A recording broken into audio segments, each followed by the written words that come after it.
जय जगन्नाथ। मु ज्योतिर्विद श्री नरेंद्र भोल आमर यही राशि नक्षत्र कार्यक्रम समस्त दर्शक मान शुभेच्छा शुभकामना। आज जनवरी 25 तारिख रविवार। आसन जाना आज दिनटी आपर किपर घट। वृष राशि, सिंह राशि, कन्या राशि, तुला राशि, कुंभ राशि, मीन राशि यही राशि मानी आज दिनटी मंगलमय हो, कार्य सिद्धि हो, यात्रा सफल हो, परिवार रे सुख शांति बजाय रहिबो, शत्रु आज परास्त हेबे, वाणिज्य वृद्धि, धन लाभ, बंधु मिलन, कार्य क्षेत्र में प्रशंसित हेबे। आज आप 100% परिश्रम कर 70% फल पाइबे।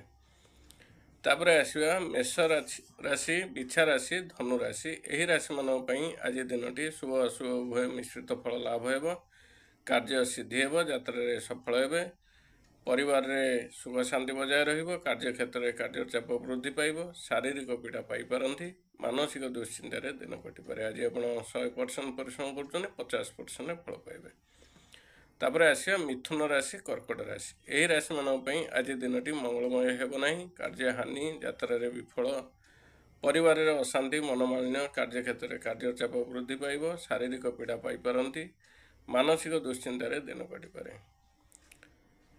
शत्रु आज प्रबल हेबे, वाणिज्य हानि, द्रव्य नाश, धन नाश, कार्य क्षेत्र में अपमानित हो पारती, जानवाहन चलाचल में सतर्कता अवलम्बन करूँ। आज आप 100% परिश्रम कर 30% फल पाइबे। आमर राशि नक्षत्र कार्यक्रम ये शेष है। शेष कही रखुच्छी आज ताल खातु ना। जय जगन्नाथ।